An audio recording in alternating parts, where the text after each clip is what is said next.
It's the Pod in the City weekly roundup. I'm John. And I'm Amanda. The Olympics has come to an end, leaving with us only wistful memories of white people breakdancing and rogue packages flying about. The Disney D23 Expo brought us tons of Disney news and announcements. Disney adults, now is our time! And are you feeling nostalgic about that infamous Oscars slap from a couple of years ago and craving another? Well, Grey's Anatomy season 21's got you covered. Keep my wife's name out.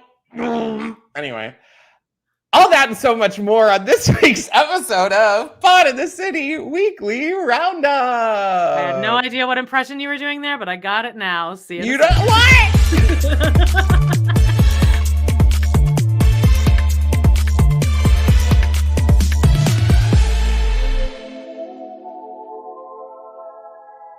I kind of forgot we were like doing a live recording there for a second and we weren't just effing around like we usually do when we're doing our other ones. Hi, everyone. Hi, Holly. Hi, Beaker Face. Woo! Welcome. We're so happy to have you guys. Yeah. Every Monday. Now, I'm thinking we're going to make our change over to Wednesdays soon. Very soon. Maybe sooner than before Sister Wives. I'm feeling it. In the next couple weeks, I think we should change over to Wednesdays and just be done with it. So then I'll have to do 2 lives every Wednesday?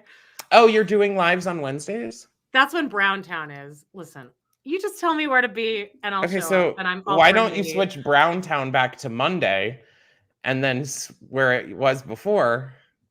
Anyway, we can have this discussion later. Yeah, it seems like more of a group text between you and Jody conversation. Hi. How was everyone's weekend?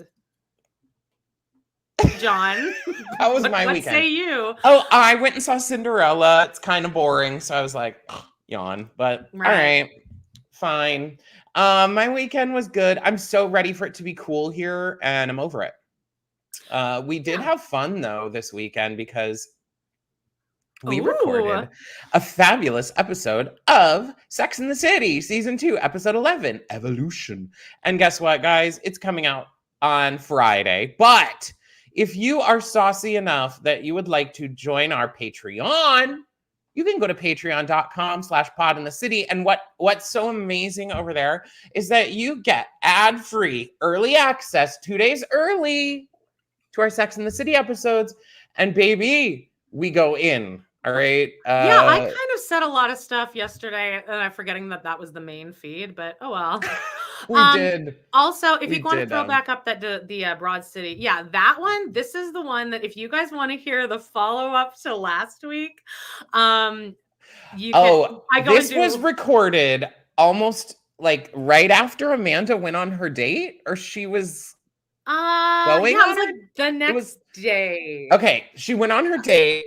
So you'll have to listen to that to find out how it was. And this week, we're getting another follow-up because I got questions. There was a follow-up. So can't wait. Join our Patreon if you'd like it. $6 a month. We do extra episodes every week. And we also do there's videos. Jay Schwa, thank you. There are videos on the top tier. If you join for $10, there's videos for every episode, and you get to watch this. That's so cute. All right, I think that's great. it. Super. Oh, really quickly, this week on Girl Dinner over at me and Jody's Love to Hate Everything Patreon. This week's episode of Girl Dinner is called "People We Know Would Call Us Fat." Now that's just. It's not necessarily they would come out and call you fat, but it's just a vibe, right? So if you guys want to vote for those things, go over to our Facebook group. We Love to Hate TV. I think it's called something like that. And give us your vote. We're getting a lot of good ones. A lot of Justin Timberlake's. Well, just give us your ideas and we'll name them all. Do you have any off the top of your head, Joan? Of what? People that I think would call you fat? Like, not just me specifically, but like a person out there that you just think would definitely call a woman fat.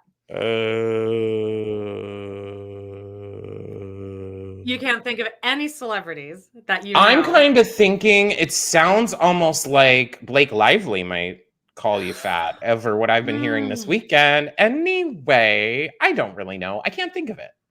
I mean, there's shitty men all over the place. Like, I would say most men. Yeah, I guess that's actually a pretty good, sobering answer. Not to be, you know. My grandmother would call people that walk by. If you haven't heard that, she likes to be like, can you believe that there's so many fat people now? And I'm like, Grandma, that's us. Yeah, we got a JD Vance in the comments, Ethan Slater. Well, we have a little JD Vance update coming up soon. But it's lighthearted. It's lighthearted. It's non-political. I think that's it for housekeeping, right? You want to get into hot topics? We're non-political. We're not political. We don't do politics. Okay.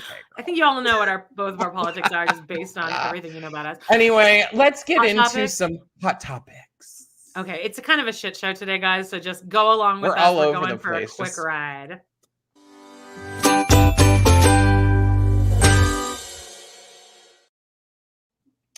Now, what's been like blowing up all over my TikTok is that there's this movie coming out. It's called It Ends With Us. It came out this last weekend. It's based on a book by Colleen Hoover, which I've also like put together that she is a controversial author, or her books are controversial. I guess a lot of people don't like her. And so all I'm saying is this is shrouded with some ounce of controversy. But I do also believe that some people like are diehards, hardcore. So here's what's happening with this. All right. I guess this movie surrounds this character who goes through and lives through domestic violence. And that's a big part of the plot of the movie, and rising above that and the resilience of pushing through. Okay. Now, the marketing, on the other hand, is very confusing for this. I saw... like the commercial that I saw was Blake Lively and the author Colleen Hoover sitting in like director's chairs, and they're surrounded by all these flowers. And I guess in the story, guys, I didn't see the movie, haven't read the book. Sorry. It's not really We're going off of all the TikToks that have been thrown at us over the past 24 hours. Trust me. I'm seeing. I feel like at this point I've read the book and seen the movie based on the 50,000 TikToks about it. Can I just interrupt really quick? Yes. I already watched like the final scene of this movie because it was like all over TikTok, and I was like, oh, so I kind of I don't know if my opinion is interesting, but I have an opinion about this that maybe I don't know really what we're supposed to think of this, but continue with what the controversy is, and then I'll so there's multiple layers to the controversy. So, I guess the character opens a flower shop. Okay. So in this background, Colleen Hoover and them are sitting surrounded by flowers and all this beautifulness. Okay. And it goes like this. This movie that for me, I have things that have gone on in my life and that are triggering. All right. I don't want to get into it here on the live, but there are certain things that I would like to be somewhat aware of going into something, because they can be very triggering. I know people want to say, oh, grow up, don't be a little bitch. But, if you've gone through traumatic events and then you see them again happen, it can bring up a lot of things for you. That's all I'm going to say. And so if you're going into this movie now, okay, let me go back. They're sitting there and they're like, It Ends With Us comes out this weekend, everyone. It's so fun. Grab your girlfriends, get your tickets, wear your florals, and come have a beautiful time at the movies. And it's like, okay. So if I saw that, I'd be like, oh, okay, cool. Like, it looks like this is going to be about this woman, like, finding hot men, because they're like, this movie's so fun. There's hot guys in it. And then you go to the movie, and it's about a subject that maybe you've lived through, maybe something you're going through, and you're like, wait, what? There's a huge about face here. And so then you also have to ask, why have they decided to market it that way? As opposed to, I I don't understand why that isn't more of the topic in all of the press. Maybe the trailer did say that. But I don't think that it was clear enough because as we've seen, there's a lot of people that are confused going into the movie. Yeah. I'll give you an example right here. So, Amanda, read this. Me and my mom, this is a TikTok. Me and my mom smiling, so happy, thinking we were going to watch a rom-com. It ends with us. We didn't read the book and went in completely clueless about the story. We both gasped the entire movie. It kept getting worse. We walked out sobbing. Now, this is an important movie, and I'm not saying it shouldn't be made, but I do think that when you... I think what they're portraying maybe isn't the best way of portraying it. How about that? Now there's another layer. The director of the movie, Justin Baldoni, who is an actor from other things too. There's a huge controversy with that, once Blake Lively, I guess, was attached to the movie, Blake Lively was a producer as well and decided that she wanted to have quite a bit of creative control. Yeah, there was like a power dynamics struggle. And now there's coming out stories that like he was a monster on set, and that Blake Lively and Ryan Reynolds, who I guess came in and bumped up some. Yeah, that's really annoying. I can understand, like, if you've ever been in a position where you're in charge of something, like being a director of something, you to have other people come in and basically shit on what you're doing and say that their version is better or whatever. I think that would be frustrating. I think that this is just unfortunate the way it's all gone down, because if you listen to him, if you've seen the things of him on the red carpet talking about the film, it's very much focused on the side of domestic violence. And if you listen to the interviews with like Blake Lively and everything, it's like, well, her style is just really this combination of, she wants to dress like feminine, but then also masculine, because she has this duality to her. And I'm like, yeah, it's weird. That is really weird. I understand, but like, why are you trying to, this feels very clearly, I'm just saying it, like they're trying to mask the heavy shit that it's about and trying to make it more of something like broad appeal. Because if you say that this is a movie about domestic violence explicitly in everything about it, there are people who will not go see your movie. And at the end of it, Blake Lively wants to make as much money as possible. She brought freaking Ryan Reynolds and Hugh Jackman to the red carpet and posed with them and talked about Deadpool and Wolverine on the red carpet of a movie about domestic violence. I'm just saying, and I'm just saying this is a person who has also gone through traumatic events. If I walk into a movie and the big idea, now I've also stopped watching trailers of movies, just saying, because guess what? Every trailer to a movie gives away the entire plot line to a movie. So there's a I feel dichotomy. like I would okay, if I saw a trailer for this and it was clear that it was about domestic violence, I would totally go see this movie. I would because I think it is a really important story to tell. And what I think maybe what Blake's trying to, okay, I think there's an interesting conversation here about that. It is interesting to watch a movie about domestic violence, but also show the love story, because that's obviously part of a domestic violence situation. Is there is all these, like, it is complicated and there is love and laughter. So like that would be an interesting way to market this, because that is more relatable. That's relatable to watch. Like, they are in love, and like, that sucks, because it could be really good. But it's interesting that they're marketing it that way. That said, I think that the concept is really good. That's a good concept.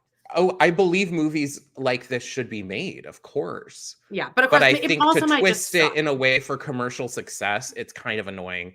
And one of the things that stuck out to me is in one of Blake Lively's things, they do ask her about the story and why it's so important, and for survivors of domestic violence, et cetera, et cetera.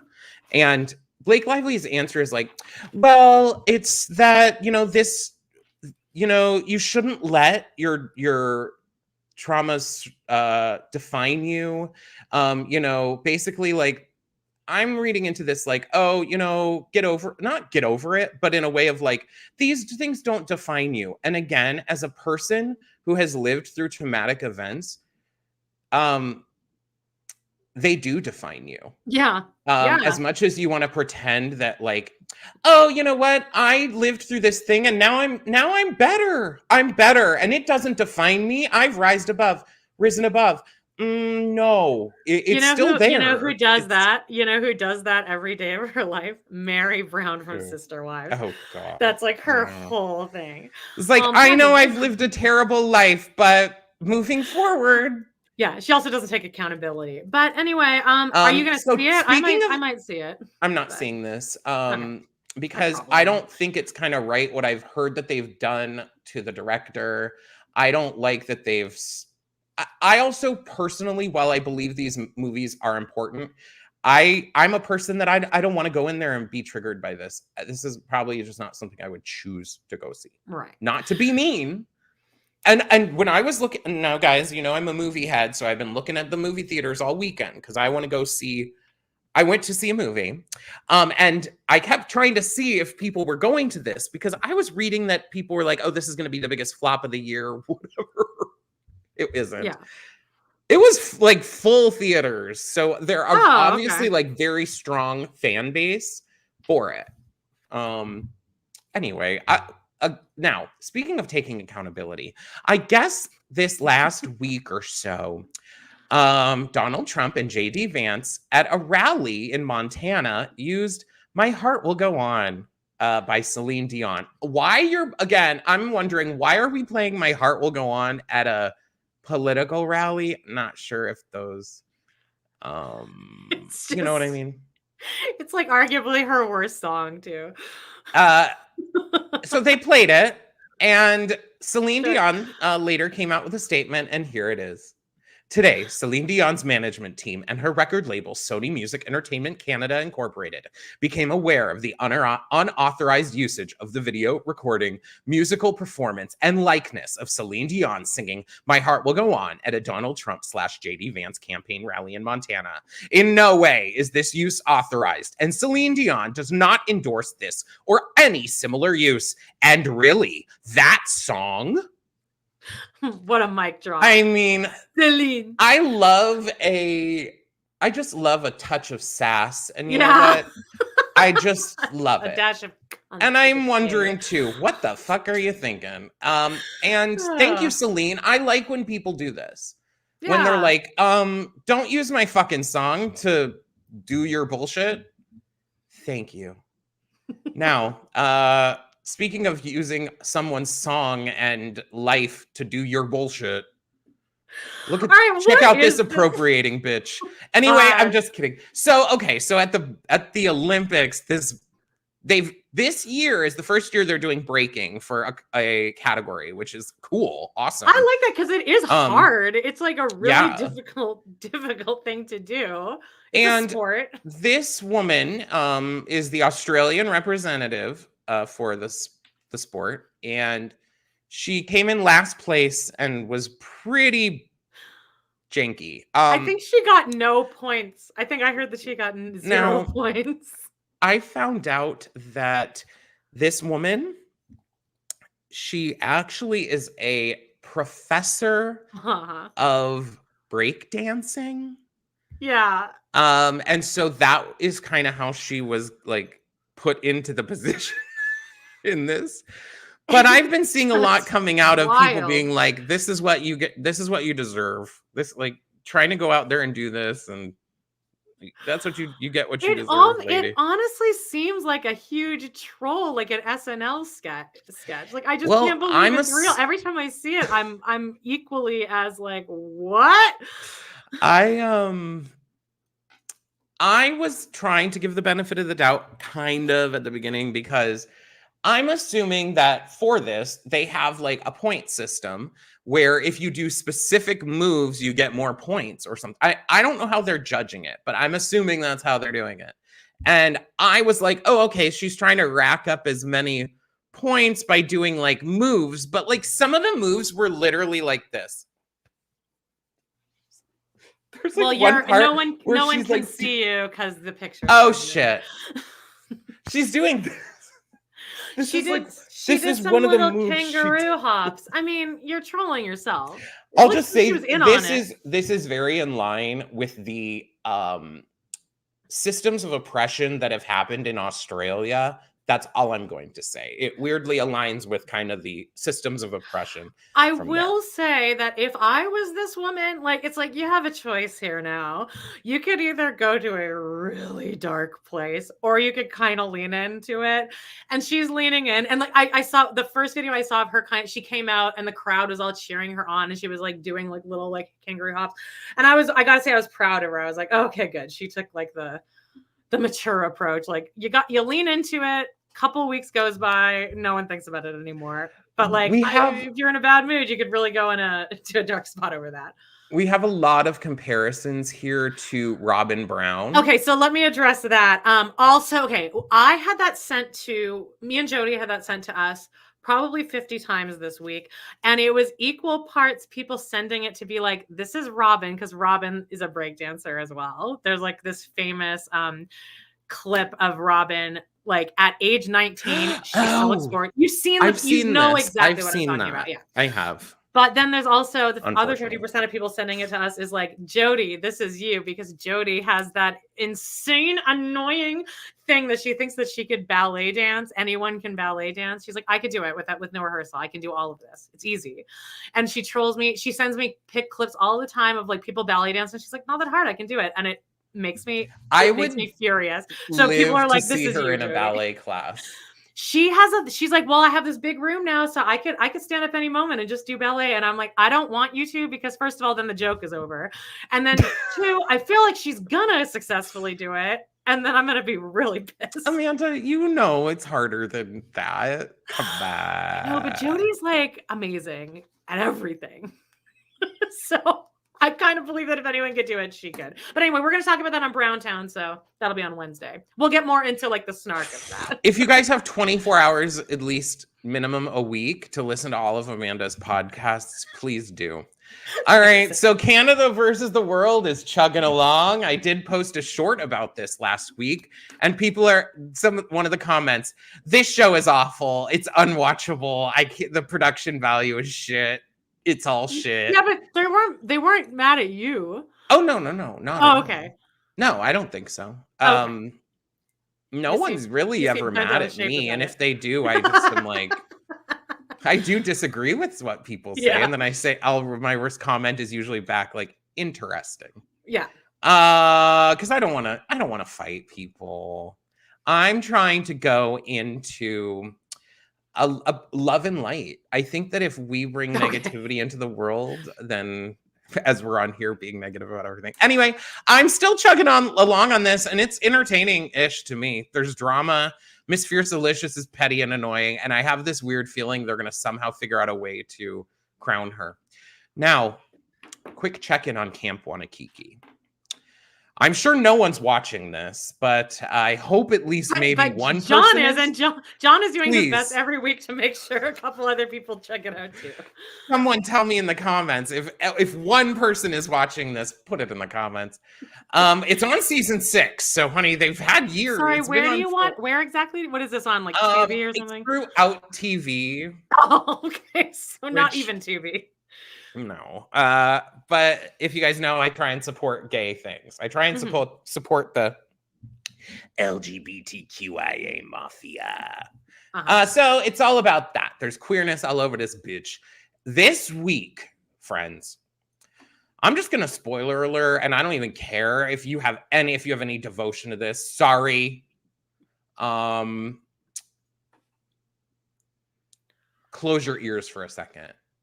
The last few weeks, I've been gassing up Unique New York. She's down there in the bottom, pop squatting her booty out. Love her. She is by far the funniest person on this entire season. This week, she was in the bottom 2 with this one that looks like it has a lampshade on its head, kind of. It's like Trixie makeup. They were in the bottom 2. Okay, this lamp-shaded head one has been in the bottom multiple times. They come to the end and they do this bullshit where this is how they do it. Now I'm all pissy this week about the way they do this thing where they write the name of the person they think should stay, and then they show they like flip their little like board up, like and Survivor. It says, yeah, kind of, and it's like the 3 judges who are the hosts and everything. They're like, they each usually do it one by one, okay? But if they're unanimously keeping someone, they usually do it all at once, okay? So they're sitting there and they're like, will it be unique? Or this other one was like, I want a pizza, or I think its name is Ivana Pizza, okay? They're like, is it going to be Unique New York or Ivana Pizza? They all lift their boards at the same time and they're blank, and they said, I'm sorry, you're both going home. Amanda? You're supposed to be like shocked by that. Season 5 of Drag Race. They did that. Honey, I know about double eliminations, babe. I get it. This double elimination, though, made absolutely no sense to me. If anyone has watched it, I have. If you've watched any of these episodes, I thought Unique New York was like gonna be like, I thought she might win. So how they go from that to deciding in this episode, get the fuck out of here. She must have been a bitch. Or something. Maybe. Something had to have happened, because I was literally, I have not been that shocked about a TV show in a minute. Like maybe since Scandal. And I wasn't even shocked at that because you heard about it in the news. But when they lifted their boards and they said, you're both going home, I literally was like, what? It was truly one of those moments in a movie. I was like, what? You know, when I like really went through it watching something, it was in Drag Race All Stars 2, which we've said a million times, best season of Drag Race. Yeah. Hands down.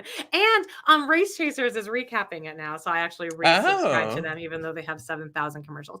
I guess so do we, though. Patreon. We have lots of commercials when you listen back to our thing. We have one in the middle. We have commercials at the beginning, the middle, and end. But Race Chasers has it every 8 minutes. But anyway, let's not get into that. And oh my God, Rachel Levis's podcast, forget it.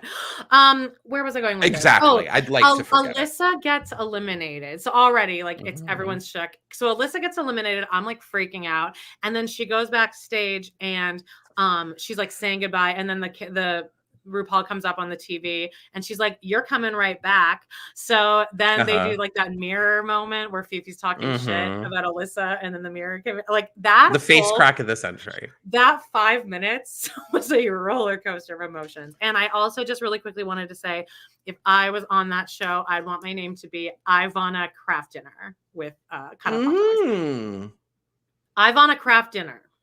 I love it. Yeah. Okay.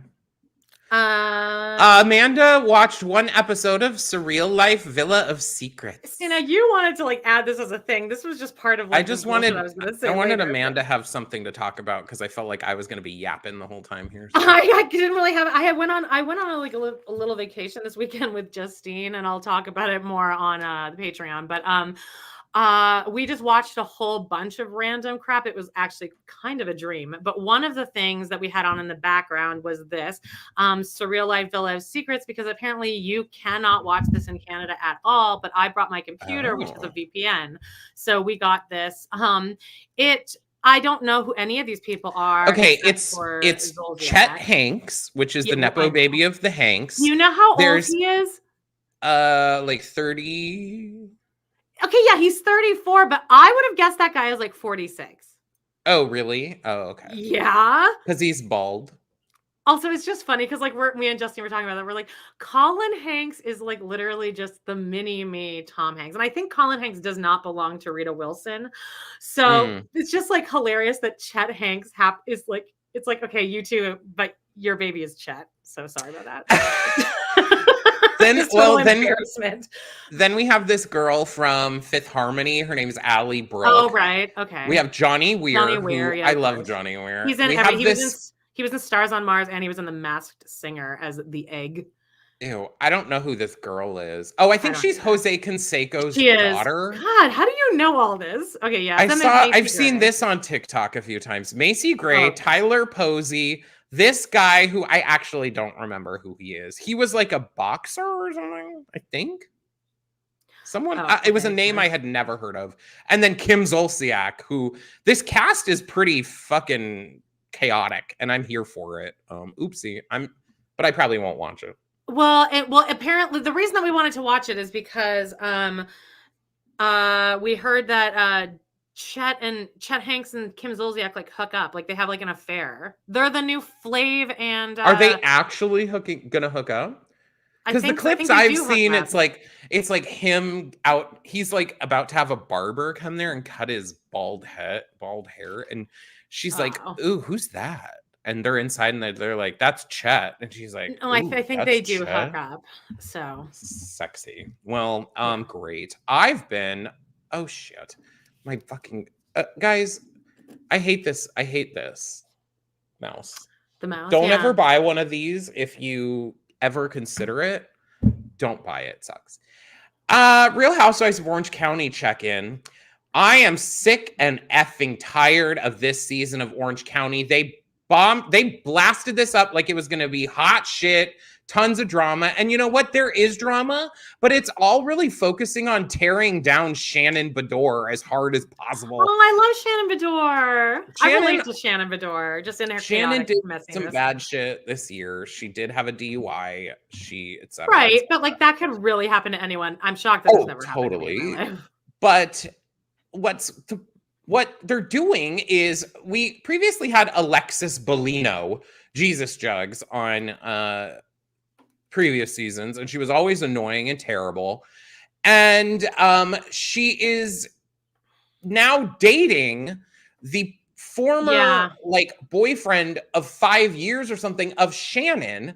And basically they brought her in to like poke at Shannon as much as possible. That's awful. I feel bad. Shannon's like ex-boyfriend is suing her for a bunch of money that he says he loaned her. But like, if you're in a relationship and a guy gives me money, that's not a loan. Sorry, not sorry. That's not a loan, baby. Right. Anyway, so I was really thinking this was going to be good. And kind of sick of it. I'm kind of sick of Alexis. I need her to go away. And the funny thing is, she's not even in this photo. I was like, wait, she's a main cast member this season. Nope. I guess she's just a friend of. But they put her in every freaking episode. I'm over it. She sucks. F you, Alexis Bellino. Suck a dick. End. Now, they did have the non-reunion of the Real Housewives. Okay, so I've seen clips of this, and I'm like really. I've seen clips of it. My thing is, and I'm sorry, there are a lot of Teresa fans out there. I did post a short about this, and some people are just. I was just saying this to Jody on the episode that we recorded that's going to air in 3 weeks for us as your wife, but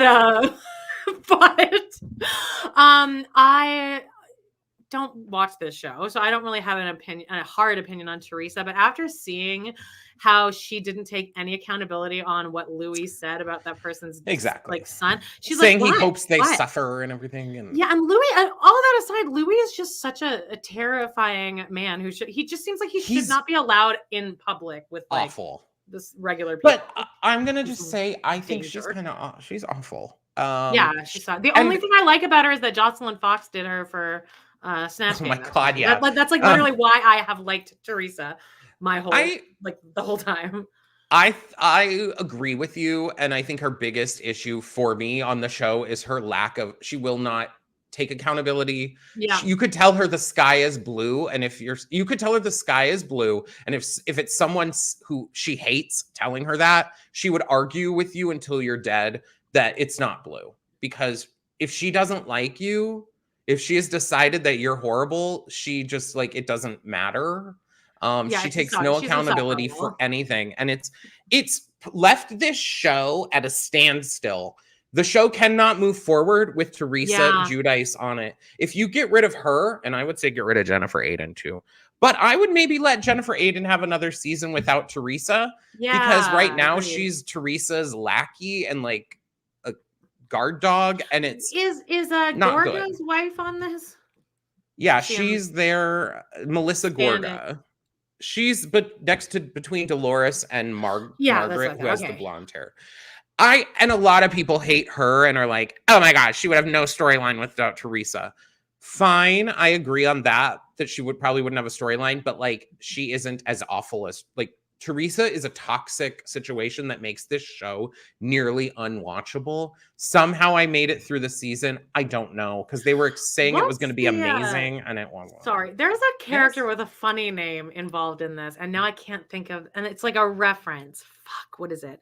It's like somebody's lawyer or something, and he's got like this crazy name that I don't think you ever meet him, but they reference his. Bo Dietl?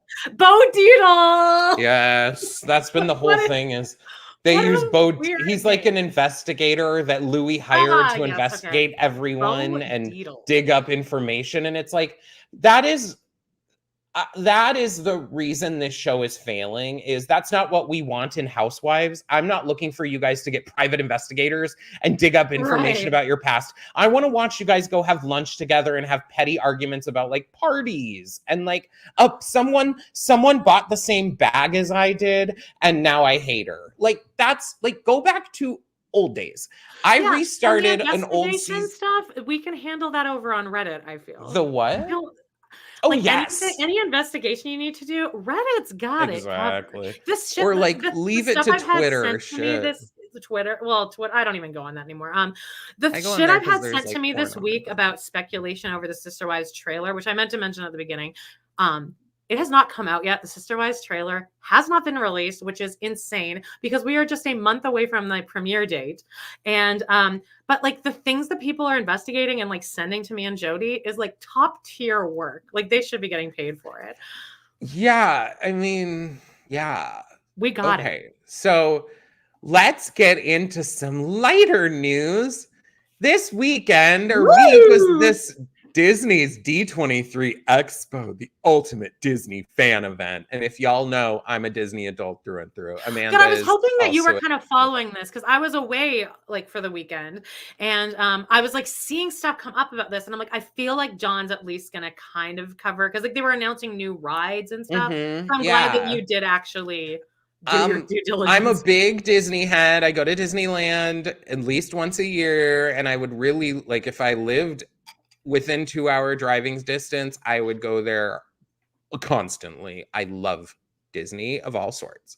Now, so I'm going to start. There was, I don't know, infinite announcements made, but I'm going to just go through some. I'm going to start with some rides that they're introducing. Now, they are introducing a Monsters, Inc.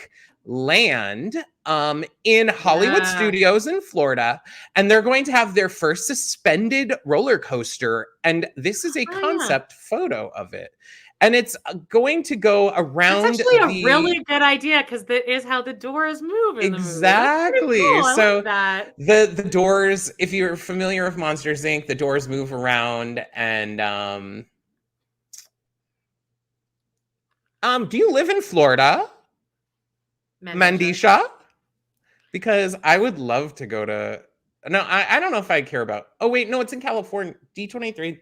Anyway, let me knock it off. We're all Disney adults here, Nicole.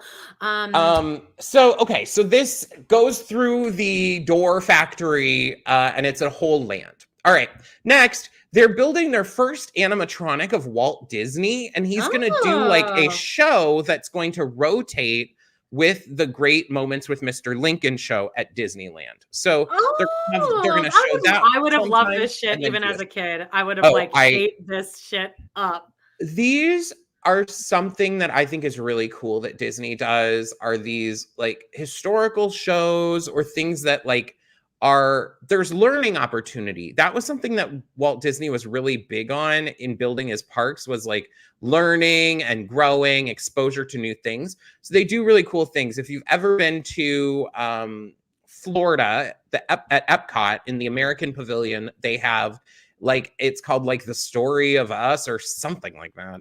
And it's this whole animatronic show that like talks about the development of the United States. Now, yes, we have a checkered past, so they've kind of skipped over some of that. But I have a feeling that the Disney Corporation might glaze over a few of them. But it's so impressive. It's tons of animatronics and they move all over. It's super cool. D23, it's like Destination 23. And I think 23 is like the year that Disney was founded, is in 1923. Oh, I was gonna wonder if it was that that's what Tomorrowland's date's supposed to be or something. No, it was, I just only know that because in 2023 they were doing the 100th anniversary. And so it lines up with being from 1923. Now, if we know they have an Avatar land in Florida, they're actually going to build an Avatar land in California, which I'm not huge on Avatar, and I think it's kind of boring. Flight of Passage is a really cool ride in Florida, but they're going to do another boat ride, and this one's going to be based on the Avatar Way of Water movie that came out like last year, and then the new Avatar movie that I guess is coming out this year or next year, maybe, called Fire and Ash. Here's a picture of the ride. I think this looks creepy and scary. I like a ride like this though, because it's like pirates. I like that. Yeah. When you don't move around that much.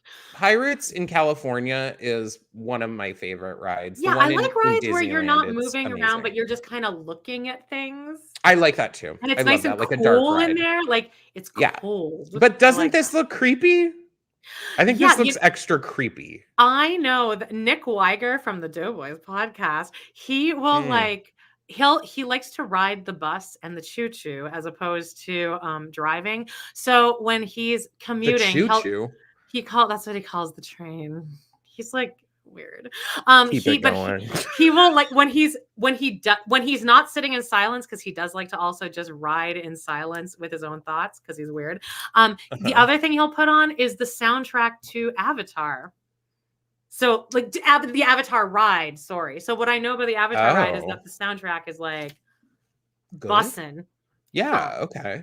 I'm excited for this. I love Disneyland, so anytime they build something new, I am super excited, and I can't wait. I will say, though, I did go, last time I was on Disney, I went to Mickey and Minnie's Runaway Railway. I was kind of disappointed. I was disappointed. But Rise of the Resistance, amazing. All right, in Florida, back to Florida, at Magic Kingdom, they're building a Cars section. Thank God. They have a Cars section in California, Cars Land, but this is going to be a different setting. That one takes place in Radiator Springs, and this, I guess, is going to take place in like a frontier area because this is going to go by Frontierland. All right? Okay. If you are in California at Avengers Campus, okay, if you've been there since Avengers Campus has opened, you know that the rides in Avengers Campus suck. There is like the Spider-Man ride that you like, it's terrible. You go like, you put your, I know, okay, Amanda, can you go back to that one right before that? Nicole, I know. I wanted it to be an instant classic. I feel like the one in Florida is better. I just thought it seemed really small or something. I don't know. I wanted to like it more, unfortunately. Avengers Campus, they've been saying they're going to put this e-ticket attraction, which means like the number one, like their biggest rides, okay? Mm-hmm. Finally, they've announced that they are putting one into Avengers Campus, and it is called Avengers Infinity Defense. And the only can we go back to Nicole again? Where you guys are discussing Mickey and Minnie's Runaway Railway. It's the only reason to enter Toontown. Okay, I do like Roger Rabbit's cartoon spin. I was just gonna say, did it replace Roger Rabbit's? Because I thought that was the only reason to enter. Some kid died on that, because that's the kind of lore that I know about Disney is all the time. It did not replace Roger Rabbit. Okay, thank God. They added it in there. They took a couple of the houses away. And, gotcha. Added to it. Right, I think I would just not go to Toontown at all. I remember the last time I was there, it was so packed. Well, you know what's in Toontown? Children. Yeah. Like, millions of kids. Which is fine. Obviously, you're at Disney. See, I'm one of those Disney adults that's like, Can we have adults only day here? Yeah. Anyway, the kids though are sweet. I actually When like we seeing the were kids in, because they like are just into it. Yeah, no, that is kind of cute. When we were in Toontown, it was just me and Brad on that one, and we saw Dusty Baker, who's like used to be the owner of the Cubs or something, or the coach. And we walked by, and Brad goes, "Hey, it's Dusty Baker," and he said, "Hey, good to see you." And it was like, it was just like Brad was fucking beaming the whole rest of the way. Anyway, yeah, it was very. I still remember. So what they're upset about? Yes, they did refurbish Roger Rabbit and made Jessica into a detective instead of like a woman tied up in a trunk. Like I liked it. I liked that. Okay, so they're ending up doing this, and a lot of people are pissed because this is looking like a copy of like the Spider-Man ride from Universal or the Transformers ride, where you sit in a thing and you ride around and there's screens, and it's like, oh yeah, it's my jam. So we'll see about that. In Paris, this to me looks like they are building a Splash Mountain, kind of, and it's going to be Lion King themed. Oh, that looks awesome. It does look really cool. It's based on the live action Lion King, which it's a water ride, Lion King water ride. Yes. Right. It looks like interesting. I would love this. I love the Jurassic Park ride. Next, this is going to come to California, but I'm thinking they're also going to change the ride version in Florida because there is a ride called the Grand Fiesta Tour currently that has the 3 Caballeros in it in the Mexico Pavilion of Epcot.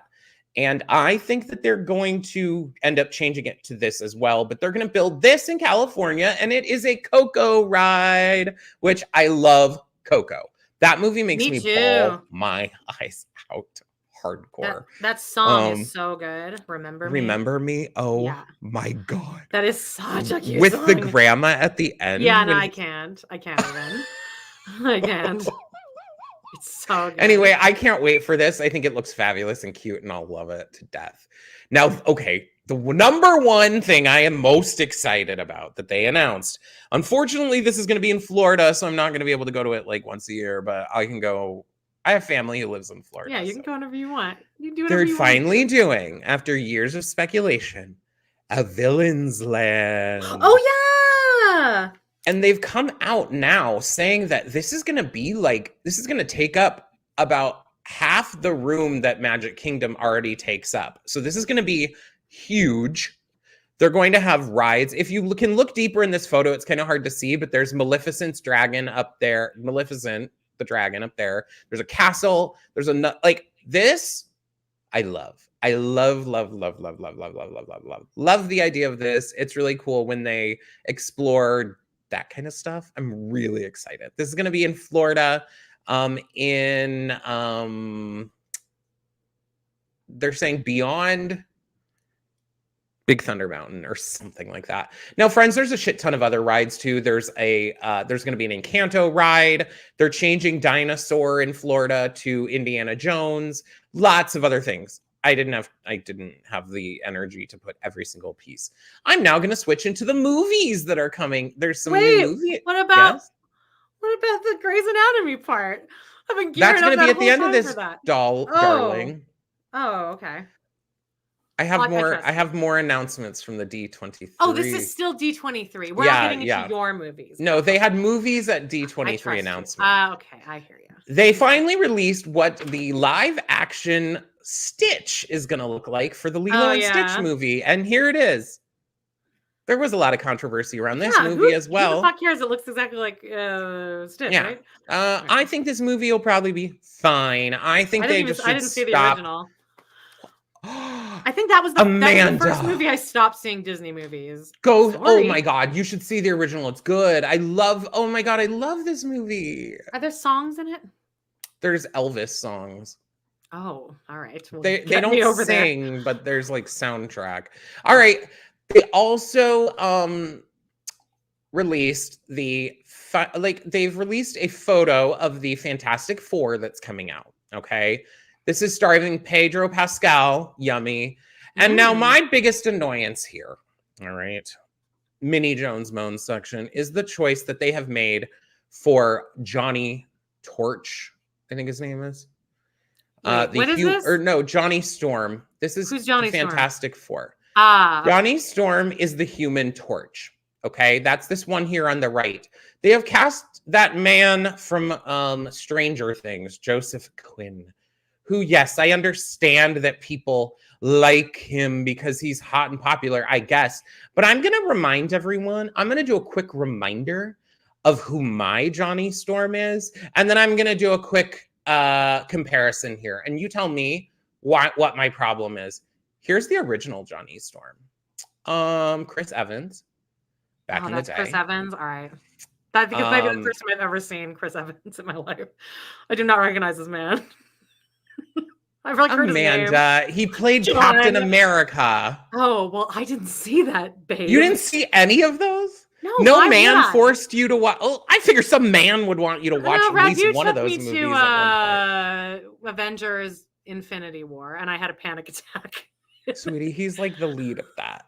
So anyway, check him out. Here he is, fine AF. Oh, yeah, all right, yeah. And this is what they've given us. Okay. This isn't fall. I'm sorry. No, thank you. This is upsetting to me.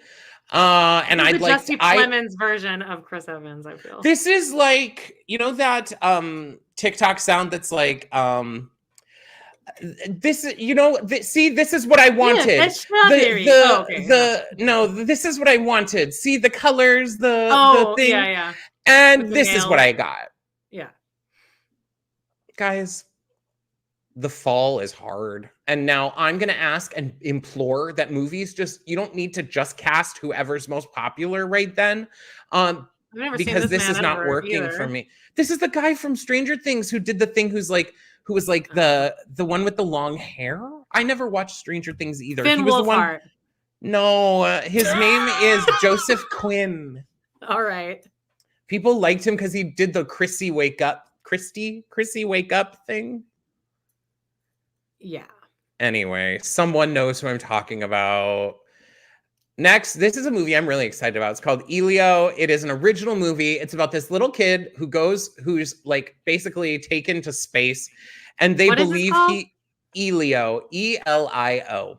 All right. And he is mistaken as the ambassador of the world. And so the aliens think he's an ambassador of the world, and it looks like he I just think this looks cute. I love all these. Now I'm going to get into a litany of sequels because I guess that's all they can make now. Moana 2. Okay. Now Moana 1 was like one of my favorite Disney movies. It is so freaking good. I talk about bawling my eyes out to a movie when the grandmother comes back as the manta ray. Holy effing Amanda! I think I watched it when I was drinking still. It was during the pandemic. Watch it tonight. No. Thank you. This movie is so good. Now they're making Moana 2. Who knows? All right. Incredibles 3. Toy Story 5. Yay. Oh, no. That was the one that I was like, what? Okay. Like, I feel, and this seems to go back to the Toy Story picture. It seems like all the things I've seen about this, everyone has a agreed opinion on this, is that, okay, we were all living for Toy Story 1, 2, 3 was the GOAT. Like Toy Story 3 took us places. Then Toy Story 4 happened and everyone was like, okay. But then Toy Story 4 turned out to be great. But I think everyone in their head that's not really canon. I see that as more of like a Halloween special type Toy Story. Like it's like, this is a story that could have happened, but I don't feel it's canon. So I feel like we let them get away with Toy Story 4, but I think it's pretty ballsy to do a Toy Story 5. That said, they have not disappointed yet. So who am I to judge? I'll see it. They are, I guess the premise of this is that kids are caught up in screens and iPads, and traditional toys have to fight against iPads. Oh, that's actually a good story to tell, though. I mean, that's true. But from what I remember, at the end of Toy Story 4, didn't Woody get to like ride off into the sunset? Yeah, and be he done? left with Bo Peep. So we'll see how that goes. Yeah. Maybe they divorced. Maybe Bo Peep has decided she's going to have a living funeral. Amanda loves the idea of living funerals. Listen to our other podcasts. Everyone should have one. Hear about living funerals. Che Diaz might have one. Bo Peep decided to go lesbian. Oh, I love that idea. Yeah. Frozen 3. Now, I may be one of the only people who loved Frozen 2. I really liked Frozen 2. The songs in it, I really, really liked. I almost liked it more than Frozen 1. Frozen 3, unnecessary, but why not suck everything dry as much as possible? I'm sure we'll get to Frozen 10. Anyway, then Zootopia 2. Yippee! Oh, guys, guess what? They're also building a Zootopia area at Animal Kingdom. All right. One more movie. And that is Freakier Friday. And we talked about it. I think that these stills are not making me feel positive. They look like a Disney Channel original movie or something. It really does. But we'll see. One thing that I pulled out was Lindsay Lohan was looking fucking great. Yeah. She was looking real good. These were posted on TikTok. I took some screenshots. I'm happy for her, because she's now rising from the ashes of being a fallen child star. Good for her. Good for her. Then last few little things here before Amanda gets to talk about her thing. I know she's been itching for it. Mandisha, I don't think anyone's been asking for Zootopia 2, but I do know that they built a Zootopia land in one of the Asian parks. I believe that the movie Zootopia is super popular outside of the United States. I think it's incredibly popular. Sing. Oh, okay. Yeah, they do have okay. I don't want to sound like a complete theme park nerd, but yeah, I know. In the Universal parks in other countries, they have a bunch of sing stuff too. This show, we've been waiting as though it took them way too long to get this going. Agatha All Along. Yes, Catherine Hahn is playing Agatha from WandaVision, which, guys, WandaVision now at this point, didn't it come out 3 years ago or something? They're finally doing a show. Yeah, that guy Mole made me watch that whole series with him. And then I tried to make him I tried to make him watch one episode of The Birthday Boys with me. And I'm like, that was funny, right? And he's like, I didn't really care for it. I'm like, I just faked my way through all of WandaVision. And you can't even get it up for a 20-minute episode of The Birthday Boys. And just lie. Right? Yeah. He also made me watch Star Wars. I just pretty much do whatever I want, so it's hard for me to put myself into it's a great life motto, this perspective. One thing that I like about this is there are going to be a few people starring in it with Catherine Hahn. One is Aubrey Plaza, who I love. Yeah. And Patti LuPone, darling. Patti LuPone is in this bitch. They did a musical number at the D23 Expo. So I'm curious if they're going to have music in it, which I would really like. Patti performed live? It was like all of the witches, there was 5 or 6 people and they were all singing a song. Is that what all the Disney princesses were singing? No. Okay. This had Catherine Hahn standing front and center, and she's waving her arms, and they're all wearing these witch robe things. Was Patti LuPone stop taking pictures now? She was definitely playing her ensemble role well. Oh, she was blending in. She was not nothing. I was proud of her. Now on to Disney theatrics. Quick dip here. Glorificus one is behind in the oh, okay. So I was like right up there anyway. But thank you. I was worried that whole time I was talking about that maybe I was talking out of my ass, but the numbers stay consistent. We're good. Frozen, the live version, I guess they've recorded it and they're going to put it on Disney Plus. Yippee doo dah. I'll watch it, of course. But the big news here. All right. They're bringing The Greatest Showman to Broadway. That's why it kept coming up on my TikTok. That's why remember I said that The Greatest Showman shit's coming back.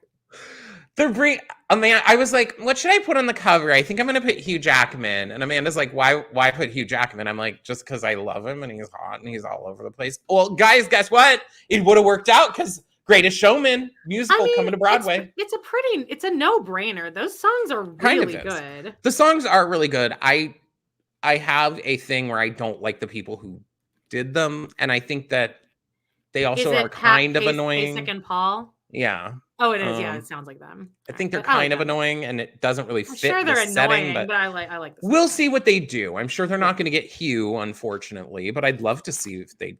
That would be great if somehow they got Hugh Jackman to do this. And then the biggest and most important announcement of the D23 Expo was the Grey's Anatomy. Well, I don't know why they showed this. Oh yeah, Disney owns ABC. I did know that because they own this. They try and pump out any kind of piece of anything they can. They got to fill time, Amanda. It's a whole week. My pen has no ink left because of all these hashtags that I've written down about your D23 Expo. You didn't even put anything Disney on the cover of our thing. Yeah, there's a picture of Zac Efron, which we're not talking about. I put that one of Jamie Lee Curtis and Lindsay Lohan. Okay, great, perfect. I didn't want to put something explicitly Disney because I didn't know if Disney would come after us and be like, "Fuck you guys."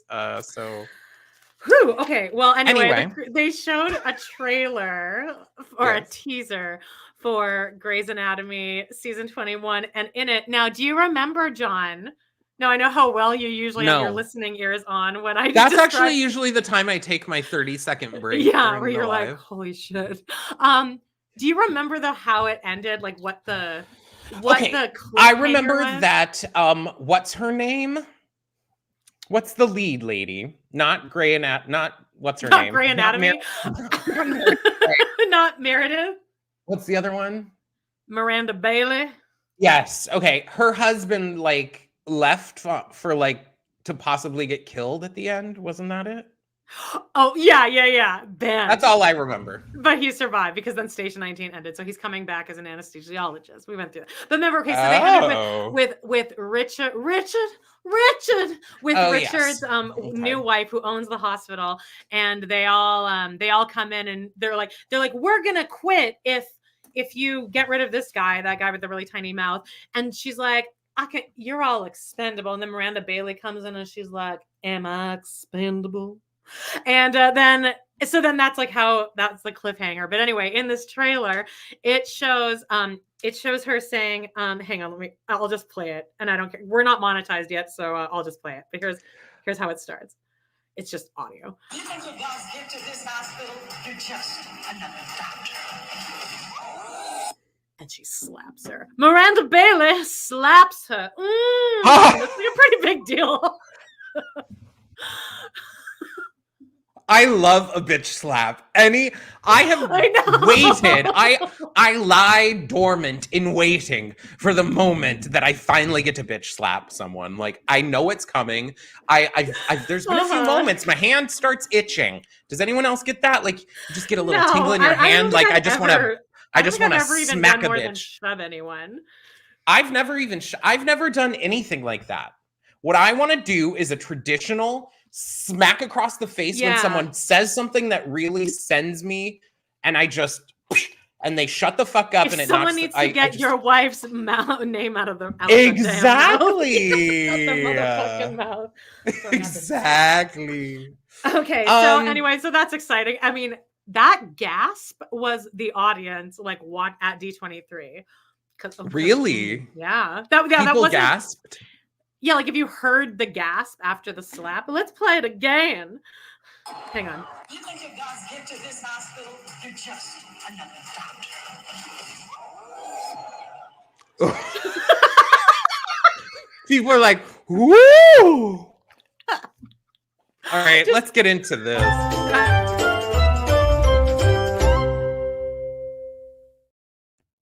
Oh, I always miss it. All right. Time for John's movie corner. Yeah. I want to address this, Beaker Face. I did not talk about Beetlejuice. I think that's what it's called. Because I saw the trailer before. I do think it comes out soon, and I will be likely seeing it. I originally was not really wanting to, but we'll see. I think a lot of these sequels that are done 20 years later end up, for me, I'm a bitch, so they end up like sucking, in my opinion. Just Can because. I like as we're getting into Halloween season here? Ooh, you should make a little Halloween like version of that thing. Ooh. Ooh, spooky. We haven't gotten to really handle holidays yet. I can't wait till the holidays. We'll get Christmas, like, our Yeah, that's true. We haven't had any holidays. no. And then during Christmas, tis the season. Sister Wives will be in full swing, and just like that will be like it'll be so anticipatory. Is that a word? Wait, and just like that's not coming back till 2025, right? But like probably January. I think we figured that out someday. Justine, okay, have you heard of a show called Stream? A movie. No. It's like scary. She's like, "Is this too scary for you?" And Damien Leone from Terrifier 2, the guy who plays the guy. Okay. He did the FX, and the trailer looks so gory that I'm like angry that she even sent me the trailer, and I was like, "Yes, that is too gory for me. I don't want to watch that." But maybe you'll see it. Keep it added to your list. There's some movies out now that I was like, oh, maybe I'll see that. But I end up going to see this movie. It's called Cuckoo. I hate saying the word cuckoo. And I'm going to give a mini Jones Moans here. Stop naming movies with one fucking word. I'm over it. You've already had a Jones Moans about that. I know. I'm retouching. Stop doing it. You could have named this movie anything but Cuckoo. It's stupid. It's fucking stupid. I thought it was going to be based on One Flew Over the Cuckoo's Nest. It's not. But what I thought, the one main reason I ended up going is because, one, it's a horror movie. And two, it stars Hunter Schafer, and she's trans. And again, like I said, I support the LGBTQIA mafia in any way possible. And if a trans person is leading a movie, baby, I'm there opening weekend. Because guess what? It should be happening more. All right. They also never addressed her transness, which I thought was great. I love that. I think it's important to address it, but I also think it's so cool when stuff is just like there and happening. One thing about this movie, Strange World, that I loved I've talked about it on here months ago, was that there's a scene where a grandpa is being told, that hasn't seen his grandson in forever, is being told that his grandson likes a boy. And his reaction is like, oh, that's so awesome. Who is he? Blah, blah, blah, blah, blah. It's not, oh, you like boys? I just looked up this movie, but it's called Together, and it stars Ed Helms and Patty Harrison, and Patty Harrison is also trans, and it's about her, I think, being a surrogate for him, and it's just not addressed, like, because she's not playing a trans woman she's playing a cis woman, and it's just never addressed. It's a really, really good movie too. So I went and saw this. It's basically this character moves to like the Alps in Germany, or this place in Germany that's like this creepy forest around her, and she lives with her dad, stepmom, and then her sister, who is her dad and stepmom's daughter, so like her half sister. Yeah, weird creepy things happen. I wanted to like this, and it started out okay. There was a couple moments where I was like, oh my god, I'm scared, what's gonna happen? I was the only person in the movie theater, which was nice. I think that was because one tiny trick for you guys is if you're trying to find a movie that doesn't have a lot of people, they just so happen to like have the same movie scheduled like 40 minutes apart. Like there was a showing at one time and then my movie was 40 minutes later. Usually one of those is like empty. So I went to that. I was the only person there. So I was like kind of freaked out for a little bit. And then it was so not good. I will say Dan Stevens was in it. It wasn't boring. Oh, wow. It wasn't boring, but it was ended up not being scary. I'm going to give a spoiler alert here. If you don't want to be spoiled, skip ahead 5 seconds. I'm going to show you the main villain of the movie, and then tell me if you would be afraid of this watching it.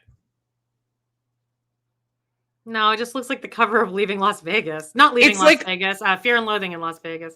It's like a lady with like glasses that you'd buy in like on Canal Street in New York City and wearing a trench coat chasing someone around. I was like, this is the villain of this.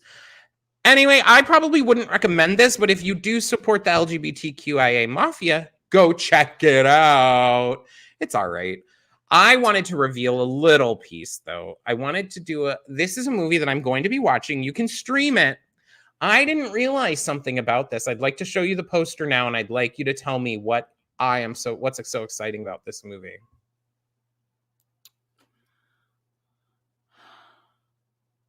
Oh, JoJo Siwa's in it. Terror is trending. Well, there's a movie called #AMFAD, which means all my friends are dead. Okay. And the second billing is our JoJo Siwa, baby. Now, I do believe she'll probably get killed off very quickly in this movie. Oh, yeah, she's the Drew Barrymore for sure. She'll be like the first one dead. But it's definitely, like, I didn't really want to see this because I don't think it has good reviews or anything. And it is a straight to streaming situation. But I'm now very committed. I will be watching this because I've got to see what happens with JoJo. And if she's in there being like, hey, what's up? I'm JoJo. And then gets like shot or something. I don't know. Like blown to smithereens. Yeah. Like, she's doing the karma dance.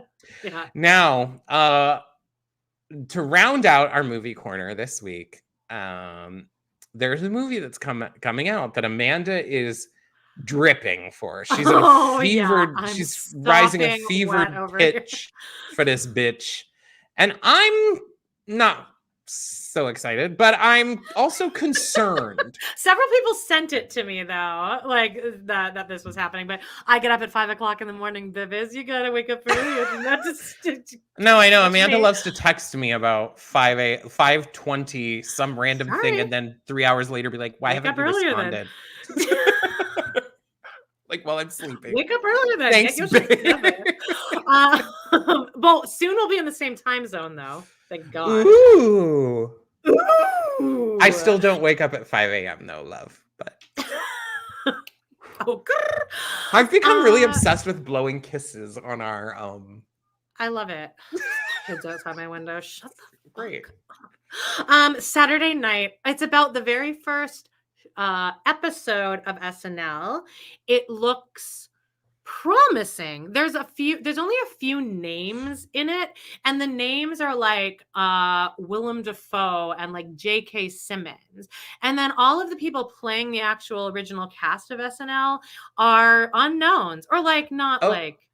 I think a couple of them have been in things, but they're not. Yeah, they're all actors, but it's they're not like they cast like Sydney Sweeney as Gilda Radner. Oh my God, guys! they're trying. Please listen to our Sex and the City episode because I go on a rant. They're trying to possibly put Sydney Sweeney as Britney Spears, and that's not gonna y'all. happen. They will, just like they put that guy at the downgrade of the century as Johnny Storm. Yeah. And that was Fantastic Four, right? That's what that movie was called. I'm just making sure that I wrote down the right movie. Yeah. So SNL, there was this video store across the street from me growing up, and like just a local video store. And I would go in and like rent this SNL, like best of SNL. And it was just like a VHS tape of 3 different episodes of SNL. One was like the very first episode of SNL. One was like some other random one from like 1978. And then one was like the Tom Hanks episode of SNL. And a Wayne Gretzky episode was in there too. So there were 4. Anyway, I rented it so much that at one point the owner was like, do you just want to buy this for like $1? And he like, and then his store started, like, I think it was like about to close or something. And he let me just like buy whatever videotapes I want because I was in there all the time. Because I was chubby and I had no social skills. So I spent most of my time just watching like videos. So anyway, so I have like a major, like, I just love SNL. I'm obsessed. I own every like documentary about it, every like audiobook about the history of SNL. Love the lore. So I'm really excited. I think it's good. And it was a shit show back then. I don't want to be a hater. Oh, you don't? Remember, I'm on a path of love and light. Yeah. Okay. Just say it. All I'm going to say about this is these people that they are playing are people who had this just overwhelming magnetism and like star power. Yeah. And something. And what happens with these movies, like this happened when they made like, this is gonna sound like a terribly stupid reference. They made a Saved by the Bell movie. I knew you were gonna say that for some reason. I like just knew.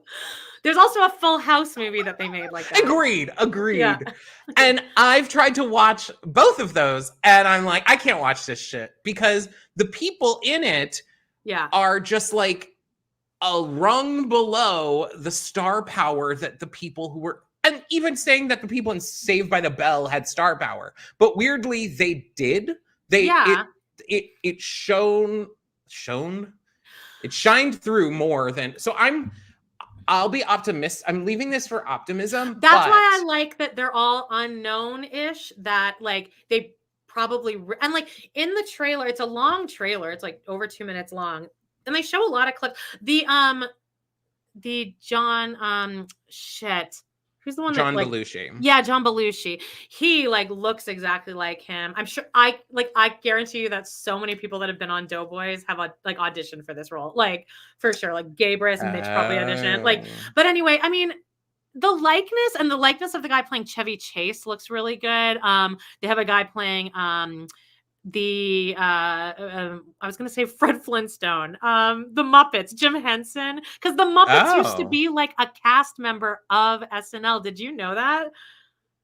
The Muppets were like cast members for the first few years. It's really weird, and also Andy Kaufman was on he's on whatever show was on that VHS. So I'm so excited. I don't have high hopes because I'm expecting to be disappointed, but I'm really excited.